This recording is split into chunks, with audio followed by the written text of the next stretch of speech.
हम लोग कर रहे थे सीडीपी महामैराथन और ये है यूनिट 2 अधिगम जो लर्निंग है, ठीक है।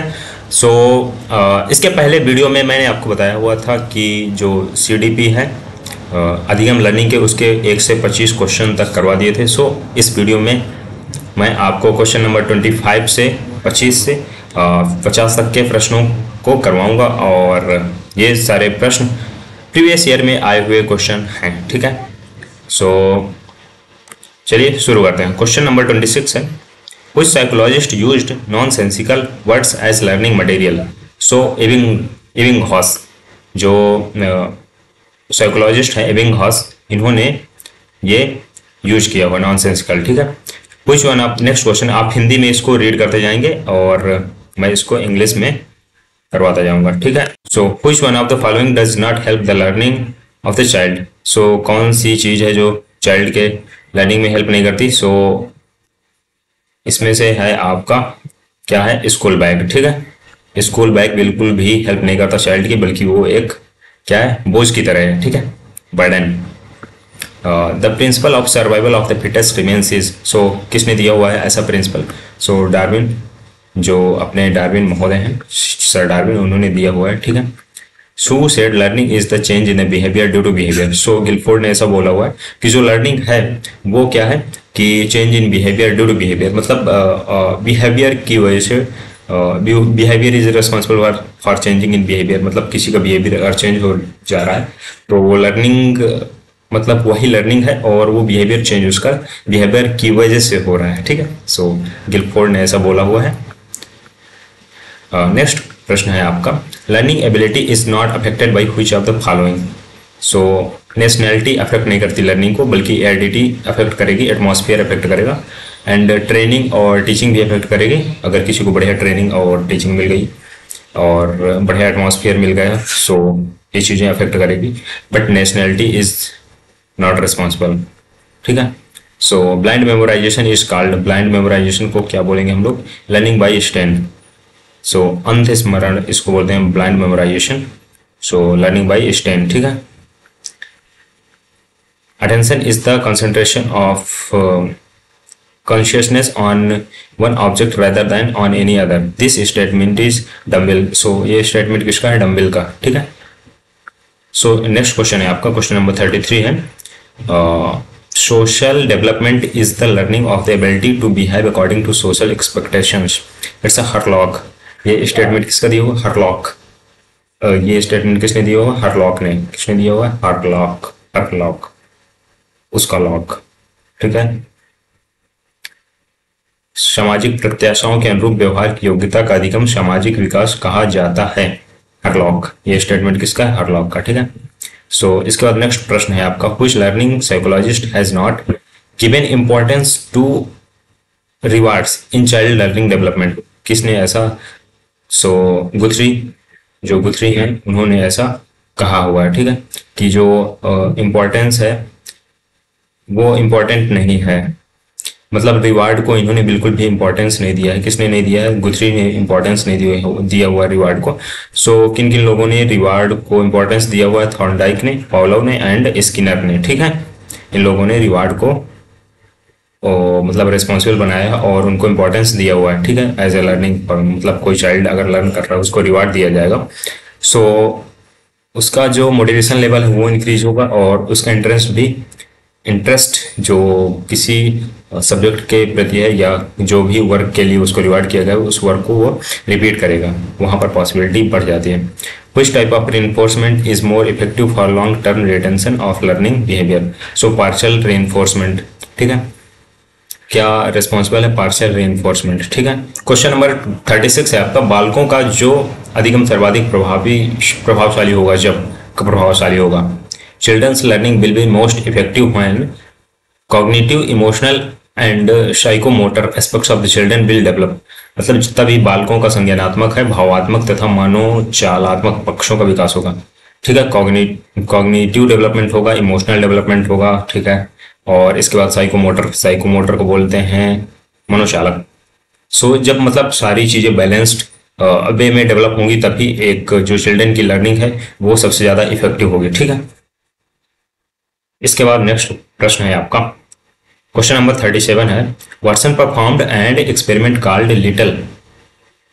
Called little Albert on 11th month old baby. ठीक है, उन्होंने एक एक्सपेरिमेंट किया 11th मंथ ओल्ड बेबी में, इसको बोलते हैं लिटिल अल्बर्ट।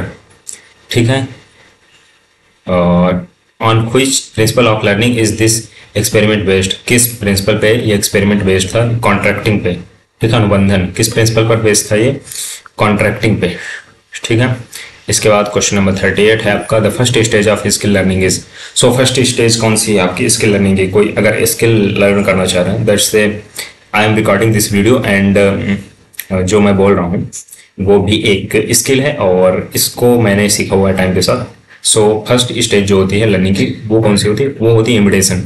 मतलब पहले हम इमिटेट करते हैं, जैसे कोई छोटा बच्चा होता है, सो वो देखता है सबसे पहले कि उसके आसपास के लोग कैसे बोल रहे हैं, कैसे क्या कार्य कर रहे हैं, कैसे खा पी रहे हैं, कैसे बैठ रहे हैं। सो वैसा ही वो भी इमिटेट करना चालू कर देता है और धीरे धीरे वो फिर जो जितने भी स्किल्स हैं तो वो सीखने लग जाता है। सो फर्स्ट स्टेज है वो कौन सी? इमिटेशन। ठीक है, एक्यूरेसी नहीं है, बाद में आएगी धीरे धीरे। इमेजिनेशन भी काफी बाद में आती है। कोऑर्डिनेशन धीरे धीरे आता है ये टाइम के साथ, but imitation is the first stage. ठीक है, स्किल लर्निंग की।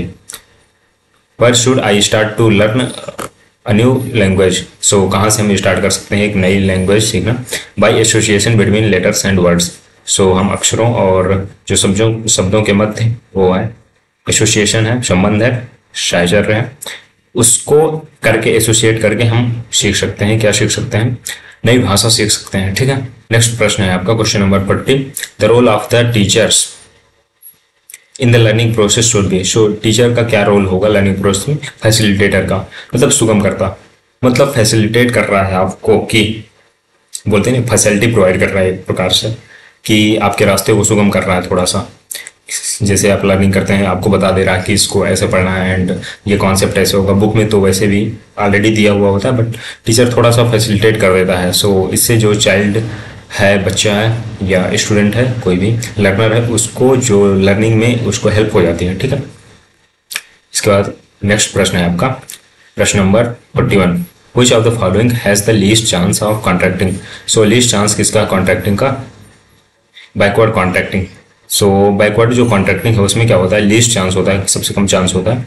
एंड तो मतलब लीस्ट चांस इसमें है बैकवर्ड कॉन्ट्रैक्टिंग में। सो हम कह सकते हैं कि इनमें जो है डिलेड कॉन्ट्रैक्शन में थोड़ा सा मतलब ज़्यादा चांस है, एंड सिंक्रोनस कॉन्ट्रैक्टिंग में ज़्यादा चांस होगा, रेसिड्यू कॉन्ट्रैक्टिंग में ज़्यादा चांस होगा, बट बैकवर्ड कॉन्ट्रैक्टिंग जो होगी इसमें सबसे कम चांस होगा। ठीक है, we learn by doing who said. So हम खेल के द्वारा सीखते हैं या नहीं? वी लर्न बाय डूइंग, हम करके सीखते हैं। हु सेड दिस, तो ये स्टेटमेंट किसका? सिम्पसन। सो जो अपने सिम्पसन महोदय हैं उन्होंने बोला हुआ है कि we learn by doing, we learn by doing, हम करके सीखते हैं ना, और बोलते हैं कि प्रैक्टिकल कर लो इसको। सो ऐसे भी जितने भी साइंस वाले सब्जेक्ट होते हैं उनमें प्रैक्टिकल का कॉन्सेप्ट होता है।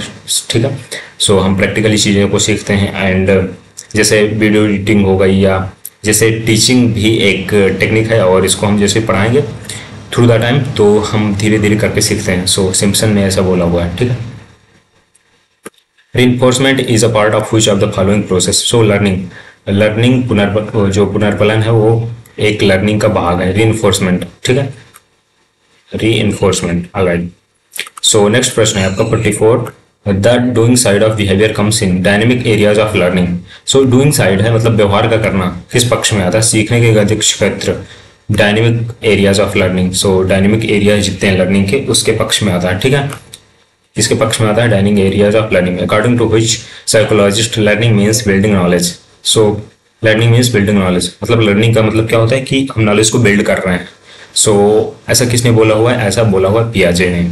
ठीक है, जो पियाजे महोदय हैं अपने, उन्होंने बोला हुआ है। सो नेक्स्ट प्रश्न है आपका 46, the dynamic force that gives energy to the child's behaviour and that is the process of learning is. So all options are correct. So target is strong motivation and obstruction.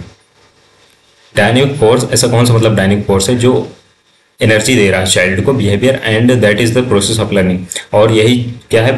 Process की learning है, मतलब learning की process है। ठीक है, target है strong motivation, उसको एक टारगेट दिया हुआ है कि आज दिन भर में एक चैप्टर पूरा कर लेना है साइंस का, ठीक है, या मैथ्स का ये चैप्टर कर लेना है। सो स्ट्रॉन्ग मोटिवेशन, उसको थोड़ा सा मोटिवेशन देंगे, उत्प्रेरण करेंगे, ठीक है, प्रेरणा देंगे।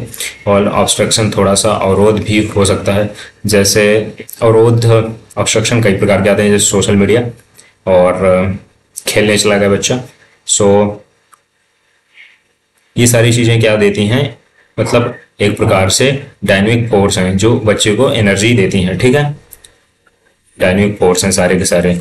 लर्निंग विल बी बेस्ट हुआ, लर्निंग बेस्ट कब होगी, बढ़िया कब होगी, अधिकतम सर्वोत्तम होगा जब, कब होगा, देयर विल बी मोटिवेशन। सो जब क्या होगा, इन ऑप्शंस में से हमें चूज करना है, there will be motivation. So motivation एक फैक्टर है, एंड जब मोटिवेशन होगा तब बेस्ट होगा, दैट हाँ सही है। विल हैव इंटेलिजेंस, इंटेलिजेंस हो बट मोटिवेशन ना हो, कुछ काम करने के अंदर से इच्छा ही ना हो, सो इंटेलिजेंस धरा का धरा रह जाएगा बोलेंगे। So there will be discipline, और डिसिप्लिन होना चाहिए ऑब्वियसली, बट हाँ डिसिप्लिन के साथ मोटिवेशन, मुझे तो लगता है ये सारे इंपॉर्टेंट हैं, बट ठीक है, there will be motivation, motivation ज़्यादा यहाँ पर इंपॉर्टेंट है। एटीट्यूड भी होना चाहिए आपका। सो नेक्स्ट प्रश्न है आपका प्रश्न नंबर 48। Learning begins with the removal of an obstacle और its adjustment to new situations through which there is a gradual change in behaviour. So Crow and Crow ने ऐसा बोला होगा, किसने बोला होगा, क्रो एंड क्रो ने। सो यहाँ पर शुरुआत होगा, ठीक है, इसको आप देख लेंगे। अधिगम की शुरुआत किसी बाधा को दूर करने अथवा नवीन परिस्थितियों में अपने समायोजन को लेकर होती है। इसके माध्यम से व्यवहार में उत्तरोत्तर परिवर्तन होती है, उत्तरोत्तर परिवर्तन होता है। सो किसने बोला हुआ, क्रो एंड क्रो, ठीक है, क्रो एंड क्रो। नेक्स्ट प्रश्न है आपका 49, और बस अंतिम प्रश्न हम लोग पहुंचने वाले हैं। Which of the following is the correct level of learning. So correct level of learning कौन सी है, facts, information, acquiring knowledge, understanding, wisdom. So facts, आपको पहले फैक्ट्स पता होते हैं थोड़ा बहुत, फिर इंफॉर्मेशन निकालते हैं, फिर एक्वायर करते हैं नॉलेज को, ठीक है, फिर अंडरस्टैंड समझते हैं उसको, फिर अपनी बुद्धि का प्रयोग करते हैं, बुद्धि का प्रयोग, विजडम, ठीक है। सो विजडम इज द बुद्धि। जीन पियाजे के संज्ञानात्मक विकास के सिद्धांत में पूर्व संक्रियात्मक अवस्था में विकास का मुख्य गुण क्या है, सेंट्रेशन इन थॉट, मतलब विचार और सोच में केंद्रीकरण। सो जितना भी उसका सोच है, थॉट प्रोसेस है, वो क्या हो जाता है, सेंट्रलाइज हो जाता है। So pre operational stage in Jean पियाजे थ्योरी ऑफ कॉग्निटिव डेवलपमेंट क्या कैरेक्टराइज करता है, सेंट्रेशन इन थॉट, ठीक है, सोच में क्या करता है, केंद्रीकरण। सो ये रहे आपके CDP के जो लर्निंग सीरीज चल रही है, लर्निंग मतलब जो अधिगम वाला चैप्टर चल रहा है, उसके 25 प्रश्न, और इसके पिछले वीडियो में मैंने बताया हुआ आपके 25 प्रश्न करवाए हुए हैं। सो इसके बाद मैं अगले 25 प्रश्नों का एक सेट लेकर के आऊँगा, और एक ही वीडियो में सारे प्रश्न हल करना काफ़ी लेंदी हो जाता है। सो आई होप ये प्रश्न आपको काफ़ी इन्फॉर्मेटिव लगे होंगे और वीडियो पसंद आया होगा। वीडियो आपको अगर इन्फॉर्मेटिव लगा है तो इस वीडियो को लाइक कीजिए, और अगर आपके कोई भी फ्रेंड्स और सर्कल में लोग सीटेट और जितने भी टीचिंग एग्जाम्स हैं उनकी प्रिपरेशन कर रहे हैं, तो ये CDP का जितना भी इंपॉर्टेंट पोर्शन मैं करवा रहा हूँ, प्रीवियस ईयर क्वेश्चन है, ये काफ़ी इंपॉर्टेंट है। आप ये वीडियो शेयर कर दीजिए उनको, ताकि उनको भी हेल्प हो सके, ठीक है। टिल देन कीप लर्निंग, मिलते हैं फिर अगले वीडियो में।